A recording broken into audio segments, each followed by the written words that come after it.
नमस्ते बच्चों, कैसे हैं आप सब। उम्मीद करती हूँ कि आप सब घर पर हैं और स्वस्थ हैं। बच्चों, कोरोना के संक्रमण का खतरा अभी टला नहीं है। जब भी आप घर से बाहर जाएं, अपने नाक और मुंह को मास्क, सूती कपड़ा, गमछा, दुपट्टा से ज़रूर ढकें और अपने हाथों को बार बार धोते रहें या सैनिटाइज़र का उपयोग करें और भीड़ भाड़ वाली जगहों में शारीरिक दूरी बना कर रहें। बच्चों, आज मुख्यमंत्री विद्यालय सुरक्षा कार्यक्रम के अंतर्गत सुरक्षित शनिवार में आज हम लोग निमोनिया, चेचक, सर्दी खांसी, त्वचा रोग और आँखों के संक्रमण से बचाव के बारे में ढेर सारी जानकारी प्राप्त करेंगे। साथ ही इन बीमारियों से बचाव के लिए क्या करना चाहिए और क्या नहीं करना चाहिए, इसके बारे में भी हम जानकारी प्राप्त करेंगे। आज के इस विशेष एपिसोड में डॉक्टर सैयद हुब्बे अली, जो यूनिसेफ बिहार ऑफिस में स्वास्थ्य विशेषज्ञ हैं, उनसे निमोनिया से बचाव के बारे में बहुत सारी जानकारियाँ प्राप्त करेंगे और उनसे हम बातचीत करेंगे। बच्चों, आज का एपिसोड बहुत ही महत्वपूर्ण है। आज के एपिसोड में आपको बहुत सारी जानकारियाँ मिलेंगी। इसके लिए हमारे साथ अंत तक बने रहिए और बिना देर किए चलिए आज के कार्यक्रम की शुरुआत करते हैं। मेरे प्यारे बच्चों एवं शिक्षक बंधुओं, कोरोना वैश्विक महामारी से आज पूरा विश्व परेशान है। इस वैश्विक महामारी से बचने हेतु भारत सरकार अपने स्तर से बहुत प्रयास कर रही है। इसी प्रकार हमारी बिहार सरकार के शिक्षा विभाग के द्वारा 10 अक्टूबर से लेकर 30 नवंबर तक जन आंदोलन जागरूकता अभियान चलाया जा रहा है। इस कार्यक्रम को सफल बनाने हेतु और कोरोना वायरस से बचने हेतु प्रचार प्रसार सामग्रियों को जन जन तक पहुंचाया जाए। नमस्कार, आज हम लोग संक्रमण से होने वाली बीमारियां जैसे डायरिया, निमोनिया, सर्दी खांसी, जुकाम तथा त्वचा और आंखों के संक्रमण से बचाव के बारे में जानकारी प्राप्त करेंगे। डायरिया या दस्त अक्सर गंदे पानी के प्रयोग से होता है। अगर हम प्रदूषित नदी, तालाब या कुआं के पानी का प्रयोग करते हैं जिसके आसपास खुले में शौच होता हो तो हम खतरे के दायरे में हैं। ऐसे पानी का प्रयोग अक्सर पीने, हाथ धोने, नहाने, खाना बनाने में करते हैं तो डायरिया अथवा दस्त होने की पूरी संभावना होती है। डायरिया के कारण वायरल इन्फेक्शन, दूषित खाना, दूषित पानी का सेवन करना, किसी दवा से एलर्जी होने पर या किसी फूड से एलर्जी होने पर डायरिया होने की पूरी संभावना होती है। डायरिया के लक्षण: डायरिया में बार बार पानी जैसा मल होना, पेट में ऐंठन होना, मतली और उल्टी, बुखार, चक्कर आना, सूखा मुंह व सूखी त्वचा का होना, आंखों के नीचे काला पड़ना और निर्जलीकरण यानी पानी की कमी हो जाती है। डायरिया से बचाव के सबसे सरल उपाय हैं ORS का घोल का सेवन करना। ORS का पैकेट स्वास्थ्य केंद्र एवं मेडिकल स्टोर में मिल जाता है। इसे घर में भी बनाया जा सकता है। यह घोल शरीर में पानी के साथ साथ जरूरी पौष्टिक तत्वों की पूर्ति भी करता है। यह शरीर में नमक और पोषक तत्वों की कमी को पूरा करता है, उल्टी और दस्त में कमी लाता है, पानी की कमी को पूरा करके दस्त को जल्दी ठीक करता है। इसे बनाने की विधि बहुत ही आसान है। एक साफ बर्तन में 1 लीटर पीने का पानी 2 मिनट तक उबाल लें। उस बर्तन में 1 पैकेट ORS का पाउडर डालें। ORS के पाउडर को चम्मच से अच्छी तरह मिला लें। इस घोल को 24 घंटे के अंदर इस्तेमाल कर लें। निमोनिया: मॉनसून के समय एवं सर्दियों के मौसम में निमोनिया जैसी गंभीर बीमारी किसी भी आयु वर्ग के लोगों को अपनी चपेट में ले सकती है। हाल में वर्ल्ड हेल्थ ऑर्गेनाइजेशन WHO द्वारा किए गए रिसर्च से पता चला है कि भारत में हर घंटे निमोनिया से 45 बच्चों की मौतें होती है। यानी हर मिनट हमारे देश में एक बच्चा निमोनिया के कारण मौत के मुंह में चला जाता है। इसलिए इसका समय रहते इलाज बहुत ही जरूरी है। निमोनिया के कारण। निमोनिया एक तरह का इन्फेक्शन होता है। ये इन्फेक्शन तब होता है जब लंग्स यानी फेफड़े में हवा की थैली बन जाती है, जिसमें मवाद या तरल पदार्थ भर जाता है। ऐसा होने पर आपके खून में पर्याप्त ऑक्सीजन नहीं पहुंचता है और आपको सांस लेने में तकलीफ होने लगती है। निमोनिया के लक्षण: सांस लेते समय सीने में दर्द होना, कफ आते समय सीने में दर्द होना, थका हुआ महसूस करना, भूख ना लगना, बुखार आना, पसीना आना, ठंड लगना, चक्कर आना, उल्टी आना, पेट खराब होना जैसे लक्षण निमोनिया के हो सकते हैं। निमोनिया से बचाव के लिए घर के अंदर या आसपास साफ सफाई का पूरा ध्यान रखें। संपूर्ण टीकाकरण, न्यूमोकोकल और मेनिंगोकोकल टीके, HIV, डिप्थीरिया और काली खांसी के टीके निमोनिया पैदा करने वाले सभी बीमारियों से बचाव के लिए बहुत जरूरी है। 2 साल से छोटे बच्चों और 65 साल से ज्यादा उम्र के लोगों को टीका लगवाना चाहिए। छोटे बच्चों का खास ख्याल रखें, उन्हें सर्दी से बचाएं। अगर किसी को खांसी है तो उससे थोड़ा दूर रहें। खांसते समय मुंह पर रुमाल रखें। दूध और डेयरी उत्पाद का सेवन कम करें, शरीर में यह बलगम बढ़ाते हैं। ज्यादा प्रदूषण वाली जगहों पर ना जाएं। स्मोकिंग, धूम्रपान ना करें। खुद को ढक कर रखें। ठंडी चीजें ना खाएं। आइए संक्रमण से होने वाली एक आम बीमारी सर्दी, खांसी और जुकाम के बारे में जानकारी प्राप्त करते हैं। सर्दी, खांसी और जुकाम के कारण। सर्दी खांसी तब होती है जब किसी संक्रमित व्यक्ति के छींकने, खांसने या बोलने से उसकी नाक से निकलने वाले वायरस कणों से संक्रमित वायु में आप सांस लेते हैं और सांस के साथ साथ वायरस हमारे शरीर के अंदर चला जाता है। आपको यह वायरस उन दूषित वस्तुओं जैसे कि दरवाजे की कुंडी, टेलीफोन, बच्चों के खिलौने और तौलिए से जो एक संक्रमित व्यक्ति के छूने से दूषित हो चुके हैं, उन चीजों को छूने से भी संक्रमित कर सकता है। राइनो विषाणु, राइनो वायरस, जो सर्दी खांसी में सबसे आम कारण होता है, किसी मजबूत सतह पर या फिर हाथों पर 3 घंटे तक जीवित रह सकता है।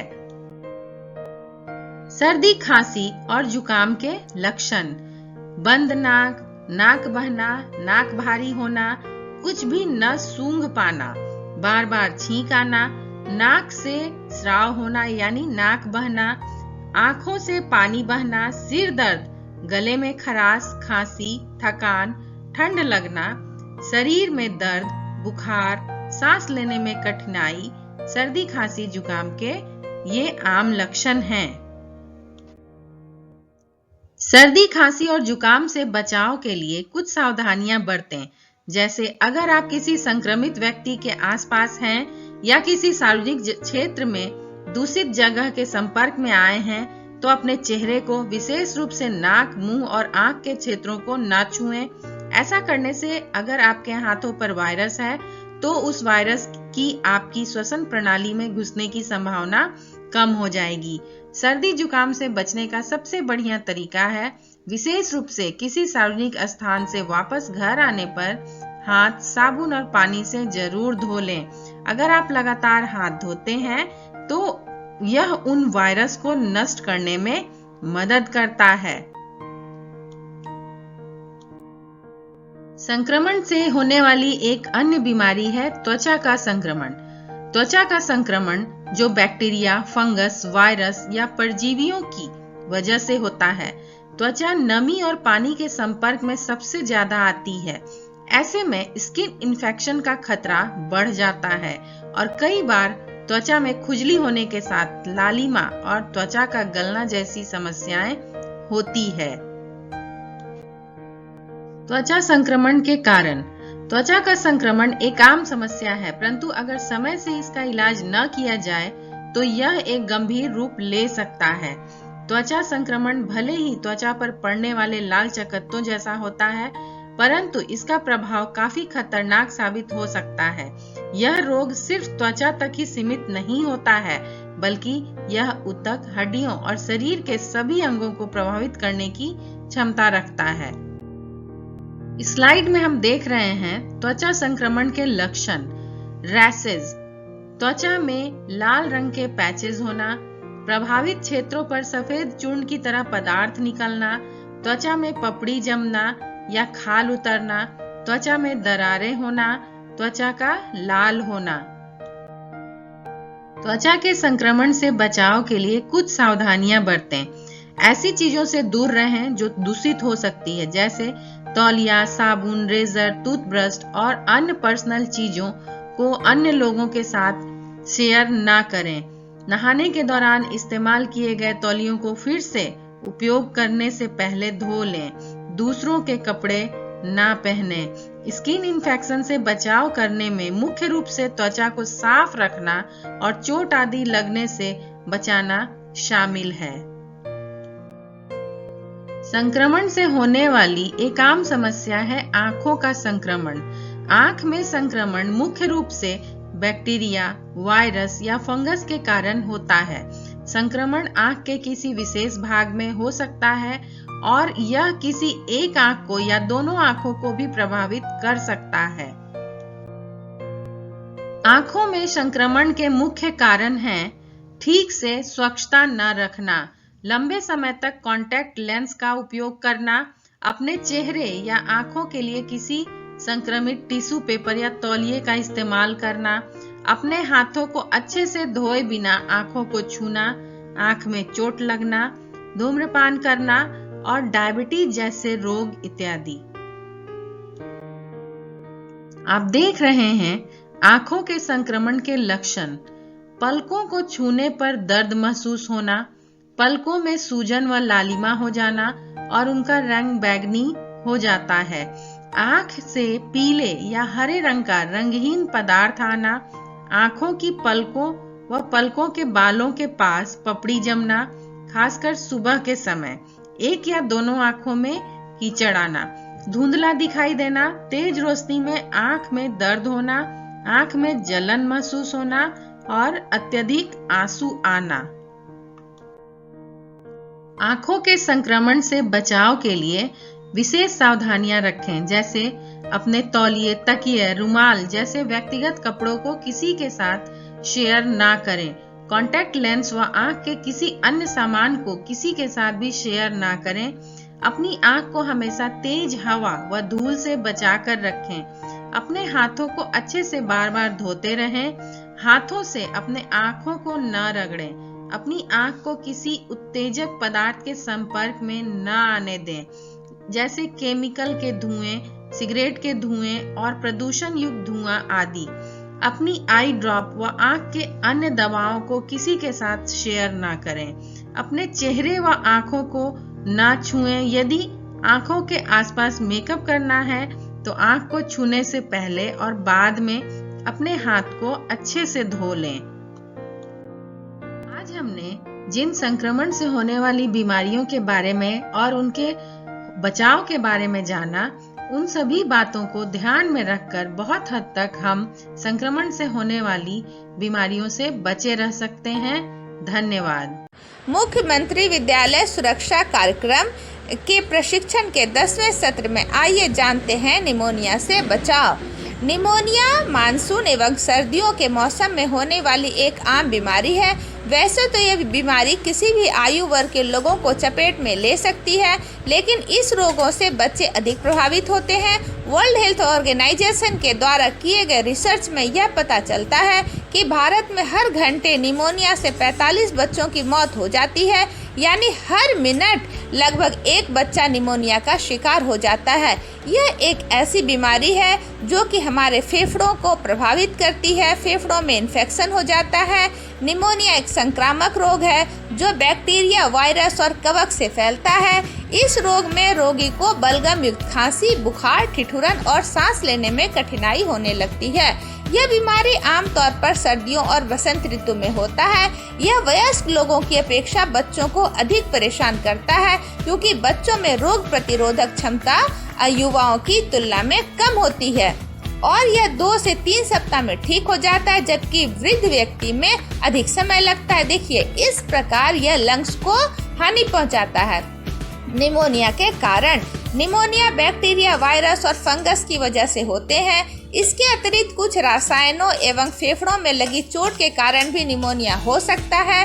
बैक्टीरिया से होने वाला निमोनिया 2 से 4 सप्ताह में ठीक हो जाता है, जबकि वायरस से होने वाले निमोनिया को ठीक होने में अधिक समय लगता है। देखते हैं कि बैक्टीरिया और वायरस सूक्ष्म जीव होते हैं। ये अत्यंत सूक्ष्म होते हैं और किसी भी बीमारी को फैलाने में अहम भूमिका निभाते हैं। निमोनिया के लक्षण, निमोनिया से ग्रस्त होने पर व्यक्तियों को फेफड़े से भूरा या हरा बलगम निकलने लगता है, सांस तेज गति से चलने लगती है, दस्त, सिर दर्द, मांसपेशियों और जोड़ों में दर्द और थकावट होता है, असमंजस की स्थिति होती है, मतली और उल्टी होती है, छाती में दर्द और गहरी सांस लेने लगता है व्यक्ति, तेज हृदय गति और रात में भी पसीना आने लगता है। देखें, जैसे इस व्यक्ति को लगातार खांसी हो रही है, यह निमोनिया से ग्रस्त है। फेफड़ों में भी इन्फेक्शन देखा जा रहा है। अब जाने निमोनिया के समय होने वाले परीक्षण। निमोनिया की जांच के लिए छाती का एक्सरे और सीटी स्कैन कराया जाता है। रक्त परीक्षण अर्थात ब्लड जांच एवं बलगम की जांच भी की जाती है। बलगम मतलब खांसी के करते समय जो कफ निकलता है उसे ही बलगम कहते हैं। इसकी भी जांच की जाती है और इस प्रकार देखिए, सीटी स्कैन हो रहा है, इसे सीटी स्कैन कहते हैं और इस प्रकार एक्सरे की प्रक्रिया होती है। अब हम जाने कि रोग प्रतिरोधक क्षमता को बढ़ाने के लिए हमें कौन से उपाय करने चाहिए। ये वो उपाय हैं जो कि हमें रोगों से लड़ने की शक्ति देते हैं। जैसे बच्चों का नियमित टीकाकरण अवश्य कराएं। माँ का दूध बच्चों के लिए सर्वोत्तम आहार है और लहसुन, प्याज और अदरक का सेवन अवश्य करें। नियमित व्यायाम करें, विशेषकर धनुरासन और यह है चक्रासन। यह निमोनिया में बहुत अधिक लाभदायक है। अब देखें हमें क्या करना चाहिए। हमेशा सर्दियों में गर्म कपड़े पहने, गर्म पेय पदार्थ पिए, डॉक्टर की सलाह पर ही दवाई लें। जब कोई बीमार हो जाए तो उसे अविलंब डॉक्टर के पास ले जाएं। देखें, इस प्रकार गर्म कपड़े पहने, हमने पहले भी बताया, गर्म पेय पदार्थ पिए, सर्दी या खांसी होने पर अपने नाक और मुंह को ढक लें, गर्म पानी का भाप लें। ये सारी विधि करने चाहिए। अब हमें है क्या ना करें। दूध और डेयरी पदार्थों से दूर रहें, ठंडे पेय पदार्थों से दूर रहें, ठंडे खाद्य पदार्थों से दूर रहें, धूम्रपान बिल्कुल ना करें, यह हमारे छाती को, लंग्स को अधिक प्रभावित करता है। इन सारे उपायों के साथ हम स्वस्थ रह सकते हैं। धन्यवाद।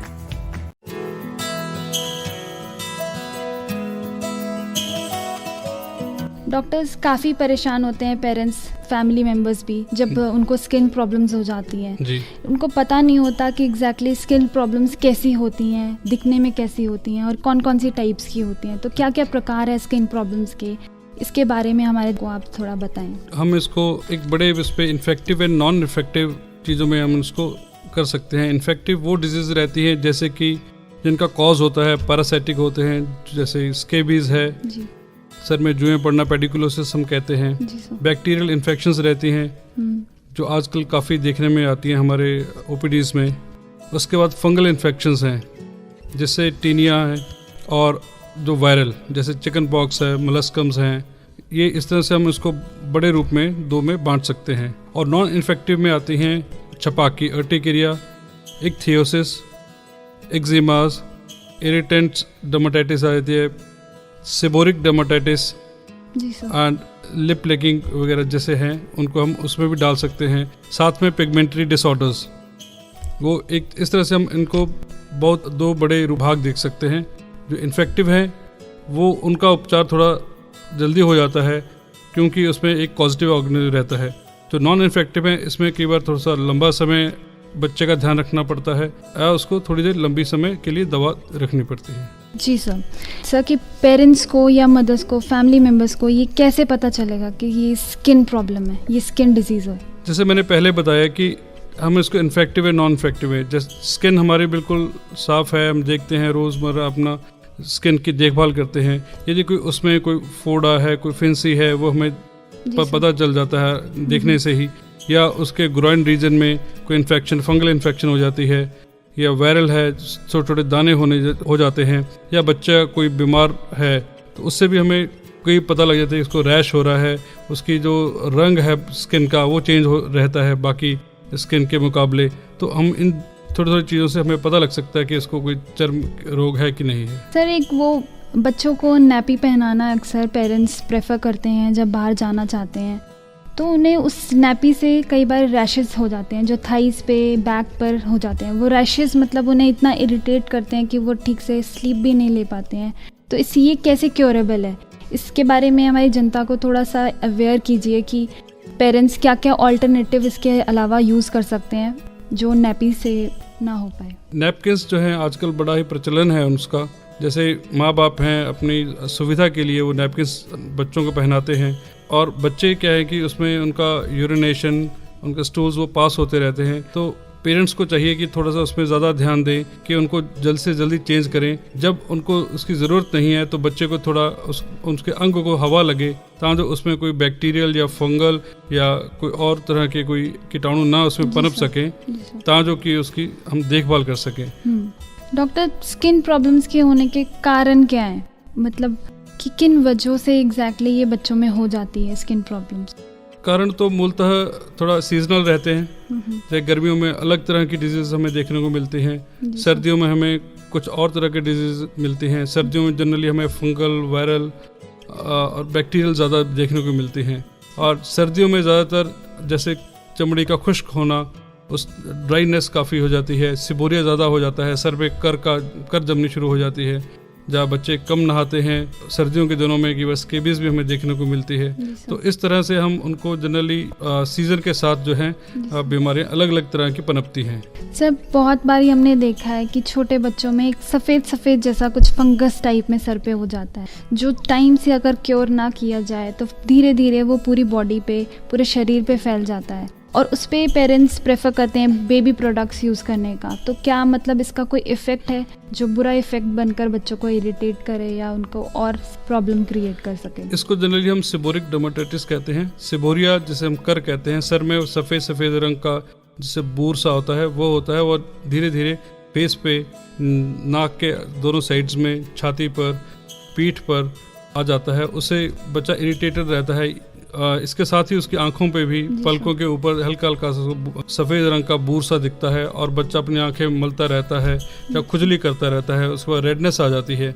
चलिए ये हमारा अटोपिक डर्मेटाइटिस में इसको हम कवर करते हैं। इसमें हमें चाहिए कि हम ज़्यादा से ज़्यादा इमोलिएंट्स लगाएं। जैसे हम बाज़ार से परफ्यूम्स हैं या बच्चे को ज़्यादातर पाउडर्स वगैरह लगाते हैं, उससे बेहतर है कि हम उसको इमोलिएंट्स लगाएं। समय समय पर हम उसके सर में यदि है डैंड्रफ, कीटाकोनाजोल शैम्पूस हम बाज़ार में उपलब्ध हैं, हम उनका इस्तेमाल करें, उसकी अच्छी तरह से मालिश करें। कोई भी इमोलिएंट्स हैं घर जैसे क्रीम्स आती हैं बाज़ार में अवेलेबल हैं, तो उसको अच्छी तरह से लगा करके नहाने से पहले हम बच्चे की मालिश करें। उसको बहुत ज़्यादा तेज़ जो साबुन है वो ग्लिसरीन बेस्ड सोप्स हम यूज़ करें ताकि कि वो ठीक रह सके। सर आपने काफ़ी इन्फॉर्मेशन हमें इस बारे में बताई, कैसे क्योर किया जाता है, कैसे पेरेंट्स को अवेयर रहना चाहिए इस बारे में। तो मेरा नेक्स्ट क्वेश्चन ये है कि डॉक्टर, छोटे बच्चों में स्किन पिगमेंटेशन एक नाम की प्रॉब्लम होती है जिसके बारे में शायद नॉर्मल लोगों को, आम आदमी को नहीं पता होता। तो पेरेंट्स या फिर जो मदर्स हैं उनको किस तरीके से क्योर कर सकती हैं या केयर रख सकती हैं, या क्या सिक्योरिटी मेजर्स ले सकती हैं ताकि वो उन बच्चों में ना हो? या पेरेंट्स बहुत घबरा जाते हैं कि बॉडी का कलर यहाँ पर कुछ और दिख रहा है, फेस पे कुछ और दिख रहा है, तो ये एग्जैक्टली क्या चीज़ है? मतलब ऐसा है कि जो पिगमेंटरी डिसऑर्डर्स हैं जनरली इसमें तो जो बचपन से जब देखने में आती हैं, कुछ तो बर्थ मार्क्स होते हैं जिन्हें हम लहसन भी कह देते हैं आम भाषा में। तो जनरली ये हार्मलेस ही होते हैं, इनसे ज़्यादा कोई हमें घबराने की ज़रूरत नहीं होती। इनमें से इनका रंग कई तो गहरे रंग की रहती हैं, गहरे भूरे रंग की, या कई बार काले रंग की भी रहती हैं, कुछ सफ़ेद रंग की या हल्के रंग की रहती हैं। तो उनका ऐसा है कि यदि उनको ज़्यादा पेरेंट्स उनको ज़्यादा चिंता है तो वो उसका डॉक्टर के पास जाके उनकी सलाह लें। और इसमें से कुछ जैसे विटिलिगो है, फुलवेरी है, तो उसका भी जो है आप डॉक्टर के पास जाएं, उसका परामर्श लें। घबराने की ज़रूरत नहीं रहती है, खासकर पिगमेंटरी डिसऑर्डर्स में। और कुछ चीज़ें जो हैं आजकल हम देखने में आता है कि बच्चे बहुत ज़्यादा जंक फूड का सेवन करते हैं, तो उनकी वजह से कुछ उनको जो प्रॉब्लम्स हैं उनकी स्किन पे ऊपर असर करती हैं लंबे समय तक यदि उनका वो सेवन करते हैं। तो उनसे भी कई बार उनके जो कलर डिफरेंसेस आते हैं बिकॉज ऑफ जो विटामिन की डेफिशिएंसी के कारण। तो उसके लिए उनको थोड़ा सजग रहना चाहिए माँ बाप को कि बच्चे को हर तरह का संतुलित आहार मिलना चाहिए, और इस तरह की जो बाजार में जंक फूड अवेलेबल है उसका उनको अच्छी तरह से परहेज करना चाहिए। जी सर, जैसे सर कि कौन कौन सी ऐसी स्किन डिजीजेज जो बारिश के मौसम में ज़्यादा होती हैं और पेरेंट्स इसके बारे में काफ़ी चिंता करते हैं कि बारिश लगातार हो रही है और एक मॉइस्चर रहता है एनवायरनमेंट के अंदर, जिसकी वजह से एक फंगल इन्फेक्शन बहुत ज़्यादा हो जाता है। जी, ये जब बरसात के मौसम में ऐसा रहता है कि बहुत ज़्यादा नमी रहती है, बच्चे केवल बरसात में भीग जाते हैं, और हमने देखने में आता है कि उनके जो इन्फेक्शंस हैं, फंगल इन्फेक्शंस बहुत ज़्यादा रहती हैं, जैसे टीनिया हो गया, उनके इवन उनके माँ बाप से कई बार उनको आ जाती हैं बच्चों को। जैसे माँ है उसको टीनिया का पहले से ही फंगल इन्फेक्शन है कोई, वो बच्चे की देखभाल करती है, या कि हम ये भी देखने में कि स्केबीज हो जाती है बच्चों को, छोटे छोटे बच्चों को भी। तो इस तरह की बीमारियाँ देखने में ज़्यादा आती हैं हमें। और जो फंगल इन्फेक्शंस हैं उसमें जैसे जिन एरियो पे हवा नहीं लगती है, जैसे बगल हो गए, हमारे ग्रोइन रीजन हो गया, वहाँ पर वो ज़्यादा देखने को मिलती हैं। वहाँ पे जो हम कान के पीछे चीक पड़ जाती है जिसे हम कहते हैं, उससे वो मॉइस्चर की वजह से, क्योंकि वहाँ पर हम बच्चे को हवा नहीं लगाते हैं या बहुत ज़्यादा गर्मी के कारण वो ज़्यादा बीमारी जो है बढ़ जाती है। तो उसमें हमें ज़्यादा ध्यान रखना चाहिए कि बच्चों को ज़्यादा से ज़्यादा हवा लगे उसके शरीर को। नहाने के बाद जब उसको कपड़े पहनाएं पहले उसका बदन सूखा रखें, सुखा करके या कोई एंटी फंगल पाउडर का इस्तेमाल करें, ताकि फिर वो उनको हम बचा सकेंगे बच्चों को। कि किस तरीके से बच्चों को इन फंगस की प्रॉब्लम से दूर रख सकते हैं, ज़्यादा बच्चे को कवर ना करें और उसे हर बॉडी पार्ट में प्रॉपर हवा लगे जिसकी वजह से फंगल इन्फेक्शन ना हो। जी सर, अगला क्वेश्चन है कि चिकन पॉक्स, ये भी एक बहुत कॉमन सी बीमारी है जो ज़िंदगी में एक बार हर एक बच्चे को, एक पर्सन को, चाहे छोटा है बड़ा है, उसे होती है। तो मतलब क्या ये स्किन डिजीज के अंदर आती है? तो इसके बारे में हमें बताइए। जी हाँ, चिकन पॉक्स जो है ये एक वायरल डिजीज़ है। इसमें बदन पर छोटे छोटे से पानी के भरे हुए छोटे छोटे दाने हो जाते हैं। तकरीबन इसका कई बार तो देखें जिसमें बहुत ज़्यादा मात्रा में होते हैं, काफ़ी ज़्यादा सारा शरीर ही उसमें इन्वॉल्व हो जाता है। और जो पेरेंट्स में सबसे ज़्यादा तो ये रहती है धारणा कि हम इस पर कोई थौला और या इस तरह से कुछ उसका उपचार करवाएं, और लोगों में ये थोड़ा ताज़ा भी इसकी दवा ना ली जाए कि ये अपने आप ही ठीक होने वाली है। हाँ, मैं ये कहना चाहूँगा ठीक होने वाली है, पर उसका उपचार बहुत ज़रूरी है। कई बार वो ज़्यादा इफेक्ट कर जाती है कि उसके बच्चे के निशान पड़ जाते हैं सारी बॉडी पे। तो उन चीज़ों से बचने के लिए हमें डॉक्टर की सलाह लेनी, उनसे उसका उपचार करवाना अति आवश्यक है। जी सर, स्कैबिज़ भी एक बहुत कॉमन डिजीज़ है, बच्चों में हो जाती है और ये कम्युनिकेबल डिजीज़ भी है। तो इसके बारे में कुछ इन्फॉर्मेशन दें कि स्कैबिज़ से कैसे, क्योंकि ये एक ऐसी डिजीज़ है जिसमें एक पर्सन से दूसरे पर्सन को होने के चांसेस बहुत ज़्यादा रहते हैं। जी हाँ, स्कैबिज़ जो डिजीज़ है इसमें जो बच्चे को बहुत ज़्यादा खारिश होती है, खुजली जो है उसको बहुत ज़्यादा होती है। पहले तो खुजली होती है, उसके बाद जो खारिश है कई बार उसके ऊपर वो थोड़े थोड़े जख्म, थोड़े दाने उभरने लगते हैं, और बच्चे को ज़्यादातर शाम के या रात को उसको नींद नहीं आती है। और कई बार ये भी देखने में आया है कि उसके बच्चे के परिवार में उसके माता को, उसके पिता को या कोई और घर के जो मेंबर हैं उसको भी उससे वो लिप्त होते हैं। तो जनरली वो बच्चे का उपचार करते रहते हैं, डॉक्टर के पास जाते हैं, उसी का बच्चे का है, वो अपने आप को या परिवार के दूसरे सदस्यों को वो उसका उपचार नहीं करवाते। तो ये उस बच्चे को बार बार हो जाती है, और देखने में है कि उस बच्चे के कई बार जख्म या उसके फोड़े फिंसियाँ भी बाद में हो जाते हैं। तो जनरली जैसे भी डॉक्टर उसको सलाह दे, जिस तरह से भी है, सारे परिवार के जो मेंबर हैं उनको वो उपचार करना चाहिए ताकि वो उसको दोबारा से ना हो। इनके अलावा सर कि ये तो कुछ कॉमन सी डिजीज़ थी जो स्किन से रिलेटेड थी, हमने बात की। इनके अलावा और कौन कौन सी स्किन प्रॉब्लम्स हैं जो आम लोगों को पता नहीं होती और वो इन चीज़ों के बारे में अवेयर नहीं हो पाते और गलत मेडिसिन को यूज़ करते हैं। जी, बच्चों में जो है दिखने में आता है कि कई बार जो पेरेंट्स हैं उनको पता नहीं होता है कि हमारे बच्चे को जैसे मलस्कम्स बहुत देखने को मिलते हैं, उसमें छोटे छोटे दाने हो जाते हैं, उनमें ना तो पेन होती है ना उसमें कुछ और किसी तरह का कोई साइंस और सिम्टम्स होते हैं। बच्चे उनको खुजाते रहते हैं, वो मौके आगे बढ़ते रहते हैं।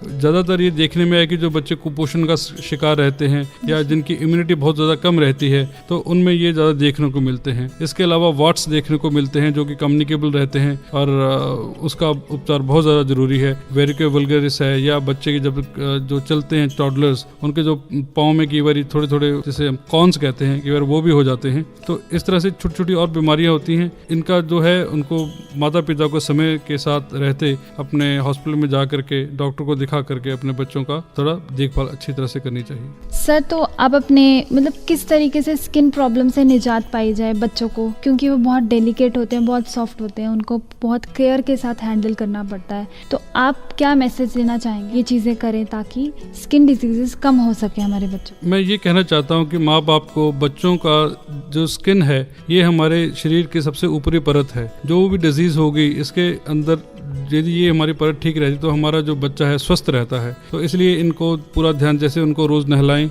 उनको बहुत ज़्यादा परफ्यूम से या और पाउडर से जो बाज़ार में हैं तो उनसे ज़्यादा वो उनको प्रयोग कम करें। उनको अच्छे तरह से जो उनका पोषण है अच्छा हो, उनको बाहर की चीज़ें जो जंक फूड आजकल बड़ा प्रचलन में है उसका कम से कम उनको खिलाएं और उनको समय समय पर यदि उनको लगता है कि कोई उनके चमड़ी में कोई दिक्कत है या कोई उनको प्रॉब्लम दिखती है वो समय पर अपने डॉक्टर के पास जाएँ और उसका उपचार करवाएं। Sir, we warmly thank you कि आप हमारे स्टूडियो में आए और आपने अपना इम्पोर्टेंट टाइम हमारे साथ शेयर किया, बताया कि स्किन डिजीज़ कैसी कैसी होती हैं, कैसे कैसे इसके बारे में अवेयर किया जा सकता है और बच्चों को कैसे इनसे इजात मिल सके। सर, और आपने ये भी बताया कि सिर्फ मेडिसिन से ही नहीं, पेरेंट्स को भी चीज़ों के बारे में अवेयर होने की ज़रूरत पड़ेगी, तब स्किन प्रॉब्लम से निजात पाई जा सकती है। सेल्फ मेडिकेशन इज़ ऑल्सो एक ऐसा सोल्यूशन है जो इसमें हम यूज़ कर सकते हैं और अपने नज़दीकी केंद्रों में जाकर डॉक्टर से शेयर कर सकते हैं कि क्या मेरी प्रॉब्लम्स हैं, क्या मेरे बच्चे को सोल्यूशन दे सकते हैं कि ये मेडिसिन हो। क्योंकि आजकल हमारे दिमाग में बहुत सारे मिथ भी रहते हैं कि झाड़ फूक करें, ये करें, या पुराने बुजुर्ग भी हम लोगों को ये सब चीज़ें बोलते हैं कि ऐसा करें। तो आप इस पे भी क्या सलाह देना चाहेंगे कि पेरेंट्स इन चीज़ों में ना जाएं? ये साइंस युग में अब हम यदि झाड़ फूंक या उस तरह के कुछ उपचारों की बात करते हैं तो थोड़ा सा बड़ा ही अटपटा सा लगता है। जब हमें हर सुविधा, हमारी स्वास्थ्य सुविधाएं जब हमारे घर की दहलीज के पास ही उपलब्ध हैं तो हमें उनका पूरा लाभ उठाना चाहिए। हमें चाहिए कि डॉक्टर के पास जाएं, उनसे परामर्श लें, उनकी सलाह लेकर हम जो भी उपचार है वो करें। घर में जो सेल्फ मेडिकेशन है उसको कम से कम करें ताकि हम अपने बच्चों को एक स्वस्थ जीवन दे सकें। दर्शकों एवं मेरे प्यारे बच्चों, आप सभी को मेरा नमस्कार। जैसा कि हम जानते हैं बच्चे हमारा आज और कल दोनों हैं। बच्चों का बेहतर स्वास्थ्य हमारे आज और कल के लिए बहुत महत्वपूर्ण है। बच्चों को सुरक्षित रखना एवं स्वस्थमंद रखना हम सबकी जिम्मेवारी बनती है। बच्चों को सुरक्षित रखना एवं उन्हें बेहतर स्वास्थ्य देने के लिए हमें बच्चों को बचपन से ही उनके बेहतर पालन पोषण पर ध्यान देना आवश्यक होता है। तो आज हम बच्चों के स्वास्थ्य के संदर्भ में बहुत सी चर्चा करेंगे।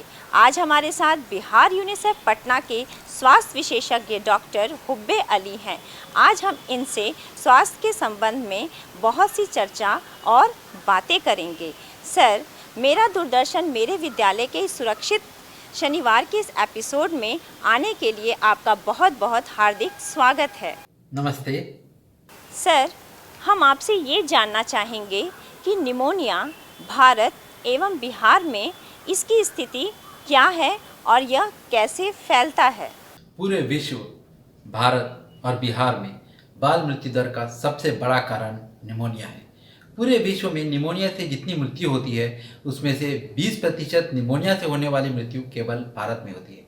WHO मैथमेटिकल मॉडलिंग के अनुसार 57% निमोनिया केसेस और 70% निमोनिया से होने वाली मृत्यु भारत के 4 राज्य अर्थात बिहार, उत्तर प्रदेश, राजस्थान और मध्य प्रदेश में होते हैं। निमोनिया से होने वाली मृत्यु में 80% मृत्यु 2 साल से छोटे बच्चों में होती है। यदि हम बिहार की बात करें तो बाल मृत्यु दर की 16% मृत्यु केवल निमोनिया से होती है। लगभग एक साल के अंदर 1,05,000 साल से छोटे बच्चों की मृत्यु बिहार में होती है, जिसमें से 14,000 मृत्यु केवल निमोनिया से होती है। निमोनिया से होने वाली मृत्यु में काफ़ी कमी आई है। 2015 में 5 साल से छोटे बच्चों में 19,000 बच्चों की मृत्यु निमोनिया से होती है, जो कि अब घट कर के 14,000 हो गई है। दूसरा जो आपका प्रश्न है कि निमोनिया फैलता कैसा है, तो देखिए निमोनिया एक फेफड़े की बीमारी है। ये खांसने या छींकने से फैलती है। जब कोई व्यक्ति खांसता या छींकता है तो कफ के ड्रॉपलेट्स बाहर निकलते हैं और ये आपस में जो भी व्यक्ति हो उनके अंदर संक्रमण कर सकते हैं। कुछ निमोनिया के वायरस या बैक्टीरिया ऐसे होते हैं जो सरफेस पे जाके एक्टिव रहते हैं, जैसे कि पुस्तक है, टेबल है, इसको यदि कोई छूता है, हाथ लगाता है और फिर यही हाथ हमारे मुंह, नाक या आँख को लगता है तो उससे बॉडी में ये निमोनिया के वायरस जा सकते हैं और ये निमोनिया कर सकते हैं। सर, अभी अभी आपने हमें बताया कि निमोनिया बच्चों के लिए एक खतरनाक एवं जानलेवा बीमारी है। तो सर, आप हमें ये बताएं कि बच्चों में निमोनिया फैलने के क्या क्या कारण होते हैं और इसके क्या क्या लक्षण होते हैं। जैसा कि मैंने पहले भी बताया है, निमोनिया ये वायरस, बैक्टीरिया, फंगस, धुआं या किसी केमिकल को लंबे समय तक सूंघने से होता है। अगर बच्चों की बात करें तो बच्चों में निमोनिया का सबसे बड़ा कारण है स्ट्रेप्टोकोकस निमोनी नाम का बैक्टीरिया। इसका दूसरा कारण है हीमोफिलस इन्फ्लुएंजा टाइप बी नाम का बैक्टीरिया और तीसरा बड़ा कारण बच्चों में होता है वायरस, जिसमें रेस्पिरेटरी सिंसिशियल वायरस निमोनिया का बड़ा कारण है बच्चों में। अभी जो कोविड-19 की महामारी फैल रही है उसका भी एक कॉम्प्लिकेशन निमोनिया है। मगर निमोनिया होने के लिए निमोनिया से ग्रसित व्यक्ति के संपर्क में आने से ही ये निमोनिया होता है। जो आपका दूसरा प्रश्न है कि इसके लक्षण क्या है, तो ये आपका बहुत महत्वपूर्ण क्वेश्चन है, क्योंकि बच्चों में निमोनिया का लक्षण अगर हम सही समय पे डिटेक्ट कर पाए, माता पिता या स्वास्थ्यकर्मी कम्युनिटी में, तो हम स्वास्थ्यकर्मी के संपर्क में जल्दी आ सकेंगे और इससे निमोनिया की मृत्यु को बचा सकेंगे। तो निमोनिया के प्रमुख लक्षण है बुखार का आना, तेज़ बुखार इसमें आता है, खांसी होती है और सांस लेते समय छाती अंदर धंस जाती है। तो जो रेस्पिरेटरी रेट है, अगर 2 माह से छोटा बच्चा है उसके अंदर सांस लेने की जो दर है 1 मिनट में 60 से ज़्यादा है तो वो निमोनिया की परिभाषा में आता है। 2 माह से 12 माह के बच्चे में सांस लेने की दर 50 के ऊपर है तो वो निमोनिया की परिभाषा में आता है। और 1 साल से 5 साल के बच्चों में रेस्पिरेटरी रेट यदि 40 के ऊपर होता है 1 मिनट में तो ये निमोनिया की परिभाषा में आता है। अगर निमोनिया की हम सही पहचान करें और जल्द से जल्द स्वास्थ्यकर्मी का बता के उसका उपचार कराएं तो निमोनिया से होने वाली मृत्यु को बहुत हद तक बचाया जा सकता है। सर, आपने हमें बहुत महत्वपूर्ण जानकारी दी कि इसके क्या क्या लक्षण होते हैं और ये किस प्रकार से जानलेवा हो सकता है। आगे सर, आप हमें ये बताइए कि निमोनिया से बचने के लिए कौन कौन सी सावधानियां बरतनी चाहिए और इसका इलाज किस प्रकार से किया जाए। जैसे कि मैंने पहले भी बताया कि निमोनिया का मुख्य कारण बच्चों में स्ट्रेप्टोकोकस निमोनी या हीमोफिलस इन्फ्लुएंजा टाइप बी है। तो इन बैक्टीरिया के लिए टीकाकरण मौजूद है। ये बिहार में तमाम आंगनबाड़ी केंद्र और स्वास्थ्य केंद्र पे छोटे बच्चों को मुफ्त में लगता है। जैसे न्यूमोकोकल कॉन्जुगेट वैक्सीन पीसीवी का टीका 1.5 महीना, 3.5 महीना और 9 महीने पर बच्चों को लगाया जाता है। उसी तरह से पेंटावेलेंट वैक्सीन में जो हीमोफिलस इन्फ्लुएंजा टाइप बी का वैक्सीन है, पेंटावेलेंट वैक्सीन के माध्यम से 1.5 महीना, 2.5 महीना और 3.5 महीना में ये बच्चों को लगता है। मीजल्स, इसका भी कॉम्प्लिकेशन निमोनिया है। ये टीका भी नियमित टीकाकरण में पूरे बिहार में मुफ्त में लगता है। 9 महीने पे और 1.5 साल पे इसका टीका मीजल्स का MR वैक्सीन लगता है, मीजल्स रुबेला का वैक्सीन। इससे भी निमोनिया के ख़तरे को हम लोग बचा सकते हैं। और अब आने वाली जो टीकाकरण वैक्सीन आ रहा है कोविड के लिए, इसके लेने से भी निमोनिया के काफ़ी केसेस को हम लोग कम कर सकते हैं। दूसरा, अपने रोग प्रतिरोधक शक्ति बढ़ाने के लिए फल जैसे कि विटामिन सी युक्त जो फल होते हैं, संतरा, मौसम्बी, अंगूर, ये फल खाने से, गुड़ की चिक्की खाने से, इन सब चीज़ों से जो कार्यक्रम चल रहा है विप्स का, weekly iron folic acid supplementation जो स्कूल के बच्चों को दिया जाता है, इससे सब रोग प्रतिरोधक शक्ति बढ़ती है। इससे भी निमोनिया से बचा जा सकता है। और बच्चों में खास करके निमोनिया की पहचान, उसके लक्षण अगर हम लोगों को आपस में पता होंगे क्या है, स्वास्थ्यकर्मी से, आशा बहन जी से, आंगनबाड़ी से संपर्क करके अगर हम देखें, अगर बच्चे में निमोनिया के लक्षण आ रहे हैं तो जल्द से जल्द स्वास्थ्यकर्मी को इस बच्चे को दिखाएं। सही समय पर दिखाना और सही समय पर उसका एंटीबायोटिक का ट्रीटमेंट स्वास्थ्यकर्मी द्वारा शुरू करने से निमोनिया की मृत्यु को काफ़ी हद तक कम किया जा सकता है। सर, आप हमारे इस कार्यक्रम में आए और आपने हमें निमोनिया के बारे में बहुत सी महत्वपूर्ण जानकारी दी और मुझे उम्मीद है कि हमारे बच्चों को इससे बहुत सी महत्वपूर्ण जानकारी मिली होगी। तो सर, आपका हमारे इस कार्यक्रम में आने के लिए मैं आपका बहुत बहुत धन्यवाद करती हूँ और साथ ही सभी दर्शकों एवं बच्चों को भी मैं धन्यवाद करती हूँ। धन्यवाद। नमस्कार। आज हम बात करने वाले हैं चिकन पॉक्स के बारे में। दोस्तों, जनवरी के आसपास का मौसम है, ठंड का मौसम है और चिकन पॉक्स जो है मैंने देखी काफ़ी तेज़ी से आजकल फैल रही है। तो चिकन पॉक्स क्या है बेसिकली और किस तरीके से जो है इससे बचाव कर सकते हैं हम सब, एक छोटी सी वीडियो के माध्यम से आपको बताना चाहता हूँ। दोस्तों, चिकन पॉक्स जो है वो एक दूसरे से लगने वाली बीमारी है। ये देखिए सर, इस तरह के जो है दाने शरीर पर हो जाते हैं। ये दाने ज़्यादातर जो हैं चेहरे पर, सर पर, छाती पर, पीठ पर और हाथ पैर पर होते हैं। कहीं भी हो सकते हैं, म्यूकस मेम्ब्रेन तक पे हो सकते हैं, हथेलियों पर और पैरों के तलवों तक पर भी हो सकते हैं। म्यूकस मेम्ब्रेन क्या होती है? जो हमारा माउथ है उसके अंदर जो म्यूकस मेम्ब्रेन है, मतलब जो गाल है उसके अंदर की जो सॉफ्ट स्किन है उस पर भी हो जाते हैं। यदि उस पर हो जाएं तो भाई गले में बहुत ज़्यादा दर्द होता है, देख सकते हैं आप। देखिए, सबसे पहला जो इसका प्रमुख कारण होता है इसके फैलने का, वो होता है कि ये फैलती है एयर के द्वारा, हवा के थ्रू। हवा कैसे? यदि कोई व्यक्ति चिकन पॉक्स से परेशान है, बीमार है और वो व्यक्ति जब सांस लेता है तो जो उसका सांस के थ्रू उसके लंग्स से बहुत ही छोटी छोटी एयर की ड्रॉपलेट्स या खांसने पे एयर की ड्रॉपलेट्स आ जाती हैं, तो उसके द्वारा छोड़ा गया सांस वो इन्फेक्शन से युक्त होता है। अगर कोई स्वस्थ व्यक्ति उसी माहौल में, उसी के आसपास सांस ले रहा हो और वो एयर की ड्रॉपलेट्स सांस लेते हुए उसके अंदर चली जाएं तो वो व्यक्ति जो है चिकन पॉक्स से बीमार हो जाएगा। इसके अलावा स्किन टू स्किन कॉन्टैक्ट, यानी कि जो लोग चिकन पॉक्स से बीमार हैं उन लोगों की स्किन से यदि किसी नॉर्मल सामान्य व्यक्ति के स्किन का कांटेक्ट होगा तो उसके थ्रू भी चिकन पॉक्स जो है हो सकता है। तो ये किन लोगों को परेशान करता है, किस एज ग्रुप के लोगों को परेशान करता है? दोस्तों, चिकन पॉक्स से सबसे ज़्यादा बीमार 10 साल तक के बच्चे होते हैं। ये बीमारी 90% जो है वो 10 साल से कम उम्र के बच्चों में होती है।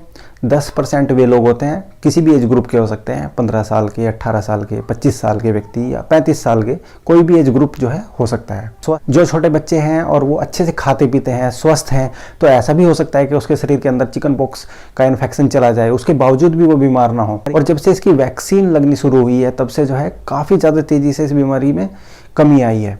दोस्तों, इसका डायग्नोज कैसे बनता है, कैसे पता चलता है कि चिकन पॉक्स हो गई है? बेसिकली क्लिनिकली इसका डायग्नोज बनता है, यानी कि डॉक्टर जो है वो देख करके बता सकता है इजीली कि आपको चिकन पॉक्स हो गई है। अब इसमें किस तरह के लक्षण, किस तरह के सिम्टम्स पेशेंट के सामने आते हैं?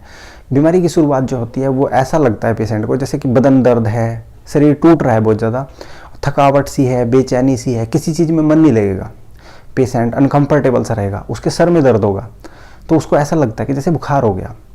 लेकिन अगर वो थर्मामीटर वगैरह से चेक करता है तो बुखार नहीं आता है। फिर जो है बहुत जल्दी यानी कि एक दिन के अंदर ही उसके सारे शरीर पर रैसेज हो जाएंगे, लाल लाल छोटे छोटे से दाने हो जाएंगे। जब दाने सामने आ जाएंगे तो तभी जो है पेशेंट को बुखार होने लग जाता है और शरीर में बहुत ज़्यादा दर्द होने लग जाता है। उसके बाद में इन दानों के अंदर पानी भर जाता है, पेशेंट जो है वो उसको खुजली होने लग जाती है शरीर पर और बुखार भी साथ साथ रहता है। और जैसे जैसे थोड़ा सा और टाइम निकलता है तो ये जो दाने जिनके अंदर पानी भरा है उन दानों के अंदर पीले रंग का पदार्थ बनने लग जाता है। तो सारे शरीर पर जो है ना छोटी छोटी फुंसियाँ सी हो जाएंगी और उन फुंसियों के अंदर पीला पीला पदार्थ आपको देखने को मिलेगा। फिर थोड़ा सा समय और निकलता है 1-2 दिन, तो उसके बाद पेशेंट के इन दानों के ऊपर जो है क्रस्ट फॉर्मेशन हो जाती है, यानी कि खुरंड बनने लग जाता है। 4 से 5 दिन बीमारी जो है वो रोगी को बहुत ज़्यादा परेशान करती है। अब परेशानी तो है, लेकिन उसका मैनेजमेंट क्या होगा? इसमें दोस्तों मेन जो दवाइयाँ चलती है वो एंटीवायरल दवाइयों के जो ग्रुप होते हैं उनमें से कोई भी एक एंटीवायरल दवाई जो है आपका डॉक्टर चला सकता है। एंटीवायरल दवाइयों के लिए कहा जाता है कि पहले 24 घंटों के अंदर यदि एंटीवायरल ड्रग्स स्टार्ट कर दी जाए तो इनका बेस्ट रिजल्ट मिलता है। इसके अलावा आपको दी जाती हैं एंटीपायरेटिक ड्रग्स, यानी कि बुखार उतारने की दवाइयाँ। इसके अलावा दी जाती है एंटीहिस्टामिनिक्स, यानी कि शरीर में जो खुजली खारिश है उसको रोकने की दवाइयाँ। अब दोस्तों इससे बचने का जो सबसे अच्छा तरीका है कि कोशिश की जाए कि जो सार्वजनिक प्लेसेस हैं, मतलब पब्लिक प्लेसेस हैं, जैसे कि बस स्टैंड, रेलवे स्टेशन, ये जहाँ पर लोगों के ज़्यादा नज़दीकी संपर्क में आ रहे हैं, वहाँ पर थोड़ा सा ध्यान रखना है कि किसी की स्किन पर आपको रैशेज दिखाई दे, दाने दाने से दिखाई दे, तो भाई ज़रूर उससे बच के रहें। उसके द्वारा छोड़ी गई सांस में इन्फेक्शन हो सकता है। इसके अलावा जो है कोशिश करें कि जैसे ही मौका मिले आप अपने हैंड वॉश अच्छे से करें, हाथ अच्छे से धो लें। और छोटे बच्चों के लिए जो है हमारी गवर्नमेंट ने लगभग सभी गवर्नमेंट हॉस्पिटल्स में वैक्सीन अवेलेबल करवा रखी है, तो छोटे बच्चों की जितनी भी वैक्सीन होती हैं सारी की सारी वैक्सीन जरूर लगवा लें। इन छोटी छोटी चीज़ों का आप ध्यान रखेंगे तो चिकन पॉक्स जो है वो कभी भी आपको परेशान नहीं करेगा।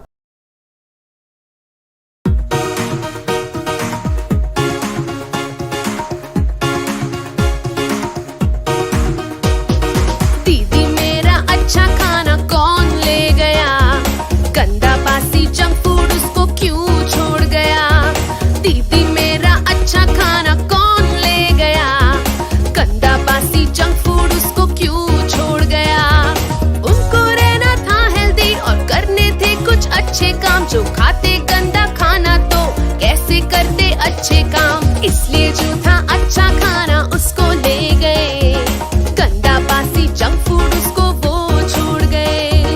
खाना खाना अच्छा खाना जो भी तुम खाना, अच्छा खाना हेल्दी खाना वही तुम खाना, खुला बासी गंदा खाना जंक फूड को भी मत तुम खाना। भूख लगे तभी ही खाना और हेल्दी हो वही तुम खाना। पेट फुलाकर भी मत खाओ, तुम थोड़ा सा कम ही खाओ। मोबाइल पर बातें करते नहीं, ध्यान से खूब चबाकर खाओ। खाना खाना अच्छा खाना जो भी तुम खाना, अच्छा खाना हेल्दी खाना वही तुम खाना।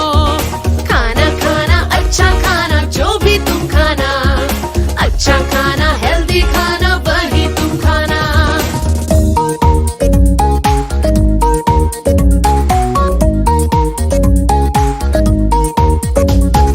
जो ना खाया हेल्दी खाना तो मिलती दवाई खाना। कमजोरी में क्या कर पाते, रह जाते सबसे पीछे। नहीं मिलता सबको खाना, खाने को तुम दान करो। जितना चाहिए उतना ही लो, इसको मत बर्बाद करो।